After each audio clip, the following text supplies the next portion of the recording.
안녕하세요. 건강한 목사의 신앙생활입니다. 오늘 저는 특별히 코로나 이후 교회의 미래에 대해서 말하려고 합니다. 먼저 이 영상은 제 개인적인 추측과 의견이기 때문에 반드시 그렇다는 게 아니라는 걸 알아주셨으면 좋겠어요. 그래도 최대한 성경적이고 신앙적으로 생각한 거기 때문에 충분히 참고할 만하다고 생각합니다. 이 영상을 보고 한번 깊게 생각해보는 시간 갖길 바랍니다. 우리가 역사를 살펴보면 시대가 바뀔 때마다 그 시대가 바뀌는 원인 또는 계기가 되는 큰 사건이 있었어요. 구약 시대에서 신약 시대로 바뀔 때는 예수 그리스도의 십자가 사건이 있었고요. 예루살렘에 국한되어 있던 기독교가 로마 전역에 퍼질 때에는 스데반의 순교와 대대적인 박해가 있었죠. 박해로 인해 숨어있던 기독교가 양지로 나와 로마의 국교가 될 때에는 콘스탄티누스 황제의 회심이 있었습니다. 기독교가 로마 제국의 종교가 아니라 범국가적인 종교로 거듭날 때에는 로마 제국이 멸망하는 사건이 있었고요. 카톨릭에서 개신교가 분리되어 나올 때는 마틴 루터의 종교개혁이 있었습니다. 사람들이 기독교에 등을 돌리기 시작할 때에는 찰스 다윈의 종의 기원이 책으로 출간되었죠. 모더니즘에서 포스트 모더니즘으로 넘어갈 때는 1, 2차 세계대전이 있었습니다. 이처럼 역사적인 어떤 큰 사건은 우리 사회에 아주 큰 변화를 일으키죠. 하나님은 하나님의 백성인 교회를 이끄시고 인도하시는데 역사적인 사건을 사용하십니다. 저는 이번 코로나 사건도 그런 의미가 담겨 있다고 봐요. 이 코로나 사태는 정치, 경제, 문화, 종교, 교육, 미디어, 예술 등 전역에 아주 큰 지각 변동을 일으킬 겁니다. 이미 여러 영역에서 그 진동을 경험하고 있죠.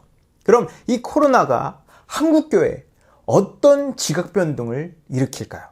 한국교회는 유례를 찾을 수 없는 엄청난 부흥을 경험한 나라입니다. 세계에서 가장 큰 교회가 우리나라에 있고 주변을 둘러보면 너무 쉽게 교회를 찾을 수 있을 정도로 교회가 많아요.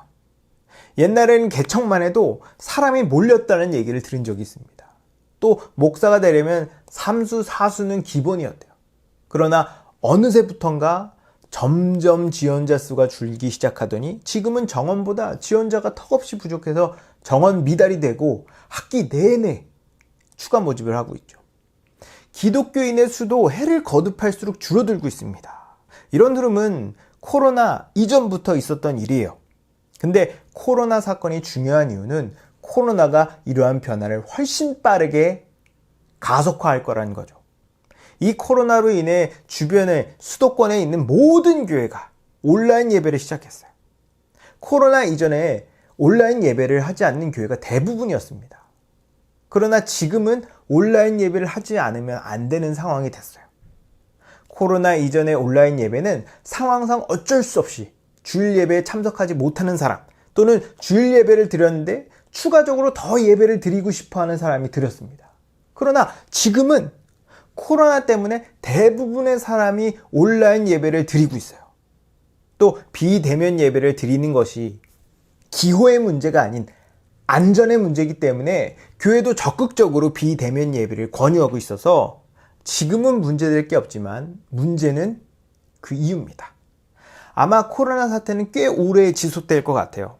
우리나라가 방역을 잘해서 종식이 된다 해도 이미 전 세계에 광범위하게 퍼졌기 때문에 백신과 치료제가 보급되기 전까지 안심할 수 없습니다. 아마 몇 년 걸리겠죠. 게다가 방역 수칙을 어긴 교회들이 많고 교회에서 집단 감염이 생긴 사례들이 많다 보니까 가뜩이나 안 좋은 교회 이미지가 더 나빠졌어요. 정말 최악입니다. 그러니 상황이 좋아져도 교회에서 성도들에게 대면 예배를 권장하기 눈치 보이고 비대면 예배를 고집하는 성도들을 막기 어려울 거예요. 이런 분위기가 계속 지속된다면 대면 예배보다 비대면 예배를 선호하고 교회에 소속되지 않거나 완전히 교회를 떠나는 현상이 심해질 거라는 것이 제 추측입니다. 몸이 멀어지면 마음도 멀어진다라는 말이 있죠. 비대면 예배가 길어지면 길어질수록 우리의 신앙을 지키기 더욱 힘들어질 겁니다. 그렇다 보면 당연히 성도 수도 줄어들겠죠. 코로나 사태가 끝났을 때 저는 심하면 50% 이상이 교회를 나오지 않을 수 있다고 봅니다. 코로나는 우리나라의 정치, 경제, 사회, 문화, 종교, 교육, 미디어 등 모든 영역에 충격적인 변화를 줄 거예요. 코로나 이후 빈부의 격차는 더 심해질 거고 많은 사람들이 살아남기 위해서 지금보다 더 치열하게 살 겁니다. 그 과정에서 신앙이 삶의 중심이 아닌 대부분의 사람들이 교회를 떠날 거예요. 이렇게 성도 수가 급격하게 줄어들면 교회도 양극화 현상을 피할 수 없습니다. 일단 많은 교회들이 문을 닫을 거예요. 물론 코로나 전에도 많은 교회들이 문을 닫았습니다. 그러나 코로나 이후에는 더 많이, 더 빠르게 문을 닫겠죠. 살아남은 교회들은 크게 두 가지 형태의 교회로 나눌 겁니다. 하나는 세속적인 특징을 띌 것이고 다른 하나는 성경적인 특징을 띌 거예요. 세속적인 교회는 사람들이 듣기 좋고 사람들이 듣고 싶은 설교를 하는 교회입니다. 얼핏 보기엔 성경적이고 도덕적이며 거룩한 것처럼 보일 거예요. 신앙생활하기 쉽고 편하게 맞춰주고 적당히 유익한 얘기, 적당히 도덕적인 얘기, 적당히 성경적인 얘기로 너무 부담 주지 않을 겁니다. 적당히 신앙생활하고 싶은 사람들이 다 이런 교회에 몰릴 거예요. 그러나 이런 교회는 경건의 모양은 있으나 능력은 없을 겁니다. 반대로 성경적인 교회는 사람들이 듣기 좋거나 듣고 싶은 얘기가 아니라 진리를 선포하는 교회예요. 때론 아주 노골적으로 죄를 지적하고 회개를 촉구하며 하나님과 이웃을 위해 희생을 강조할 겁니다. 교회의 양적인 성장보다 교회의 거룩함을 더 중요하게 여기기 때문에 단호하고 엄격할 거예요. 당연히 이런 교회는 사랑이 많지 않겠죠. 신앙이 삶의 중심이 되지 않는 이상 이런 교회에서 끝까지 신앙생활하기란 어려울 겁니다. 저는 이런 극단적인 형태의 교회들이 코로나 이후 남게 될 거라고 봐요. 물론 하루아침에 그렇게 된다는 얘기는 아닙니다. 시간이 걸리겠죠. 다만 예전에는 서서히 진행되던 것이 코로나 이후 그 기간과 과정이 확 단축될 거라고 생각합니다. 이런 빠른 변화로 인해 많은 사람들이 힘들어질 거예요. 가장 큰 타격을 받는 사람들이 바로 저 같은 사역자겠죠. 지금도 많은 목사님들이 교회를 운영하는데 어려움을 겪고 있어요. 실제로 생계를 유지하지 못해 부업을 뛰는 목사님들도 엄청 많습니다. 그러다 결국 목회를 포기하는 일들이 일어나겠죠. 우리들이 이름만 들어도 아는 교회들은 상위 0.1% 안에 드는 교회고 이런 교회들은 재정적으로 튼튼한 교회예요. 그러나 대부분의 교회는 목회자가 생계를 걱정할 정도로 위태위태합니다. 교회 성도가 줄고 경제적으로 어려워지면 기존 교회에서 사역하던 부교육자는 더 이상 그 교회에서 사역할 수 없게 돼요. 교회를 개척하지 않는 이상 다른 사역지로 가야 하는데 자리가 없어 사역 대신 직업을 구하는 일이 많아질 겁니다. 성도들도 많은 혼란을 겪을 거예요. 많은 교회가 사라지고 극단적인 두 형태의 교회가 두드러질 겁니다. 사람 중심적인 교회와 하나님 중심적인 교회. 성도들은 이렇게 극단적으로 다른 교회를 보고 뭐가 맞는 건지, 뭐가 틀린 건지 헷갈릴 거예요. 안타깝게도 오늘날 체계적이고 깊이 있는 성경 교육을 받은 성도들이 많지 않습니다. 그러다 보니 제대로 교회를 분별할 수 있는 분별력이 없어요. 이렇게 분별력이 없는 상태에서 교회를 보면 결국 성경이 아닌 내 개인적인 생각과 인상으로 교회를 판단할 겁니다. 예를 들어 사람이 많이 몰리거나 사회적으로 인정받는다거나 대중적으로 널리 알려진 교회가 그나마 안전하다고 생각할 거예요. 그러나 성경은 이런 대중적이고 일반적인 판단을 경계합니다. 예수님은 좁은 문으로 들어가라. 멸망으로 인도하는 문은 크고 그 길이 넓어 그리로 들어가는 자가 많고 생명으로 인도하는 문은 좁고 길이 협착하여 찾는 자가 적음이라 라고 말씀하세요. 대중적이고 일반적인 관점으로 교회를 선택했다간 낭패를 볼 수 있습니다. 분별력이 없는 사람들은 대부분 세속적인 교회로 몰릴 거예요. 이렇게 교회의 양극화가 심해지면서 세속적인 교회는 더욱 빠르게 부패할 겁니다. 세속적인 교회는 눈에 보이는 결과를 진리보다 더 중요하게 여겨요. 그러다 보니 상황에 매이게 됩니다. 교회가 교인들이 듣고 싶은 얘기를 하지 않으면 교회를 떠나니까 강하게 죄를 지적하거나 회개를 촉구하며 순종을 강조하지 못할 거예요. 사람들 눈치를 보며 세속적인 메시지로 사람들을 붙들 겁니다. 죄가 교회 안에 들어오는 걸 막지 못하고 암덩이처럼 빠른 속도로 교회 전체에 퍼질 거예요. 이런 악순환이 지속되면서 겉모습은 번지르르 하지만 속은 텅텅 빌 겁니다. 그러나 저는 이 상황을 마냥 비관적으로 보지 않습니다. 물론 앞서 얘기한 일들이 일어난다면 너무 마음이 아프고 슬프지만 이 모든 것이 하나님의 섭리 안에 있다고 믿어요. 마태복음 13장에 보면 알곡과 가라지 비유가 나옵니다. 농부가 자기 밭에 알곡을 뿌렸는데 밤에 원수가 와서 몰래 가라지를 뿌려요. 알곡과 가라지는 모양이 비슷해서 처음에는 쉽게 분간이 안 됩니다. 근데 어느 정도 자라면 알곡과 가라지를 쉽게 구분할 수 있어요. 그래서 농부는 알곡과 가라지가 다 자랄 때까지 그냥 놔둡니다. 그러다 추수할 때가 되면 알곡과 가라지를 따로 분류해서 알곡은 곳간에 두고 가라지는 불에 태워버리죠. 저는 이 코로나가 어느 정도 알곡과 가라지를 분류하는 역할을 할 거라고 봅니다. 물론 완벽하게는 아니지만 어느 정도 구분될 거라고 봐요. 먼저 신앙이 삶의 중심이 아닌 사람들 대부분이 교회를 떠나겠죠. 아니면 교회에 소속되지 않고 혼자 개인적으로 신앙생활을 할 겁니다. 이렇게 교회를 떠나느냐, 교회에 남느냐가 알곡과 가라지를 분류하는 지표가 될 거예요. 또 교회도 가라지 교회와 알곡 교회로 분류될 겁니다. 세속적인 교회는 가라지, 성경적인 교회는 알곡으로 분류되겠죠. 가라지 교회에 소속된 신자들은 대부분 그 교회와 같은 운명을 맞이할 겁니다. 마찬가지로 알곡 교회에 소속된 신자들도 대부분 그 교회와 같은 운명을 맞이할 거예요. 어떤 교회에 소속되는지가 알곡과 가라지를 분류하는 지표가 될 겁니다.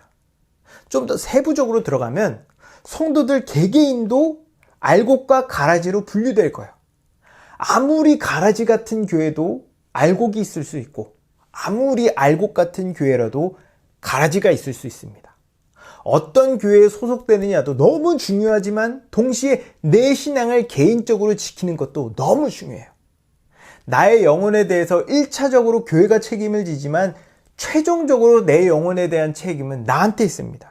그렇기 때문에 절대로 교회 탓, 목사 탓, 남 탓할 수 없어요. 내가 구원 못 받는 건 나 때문입니다.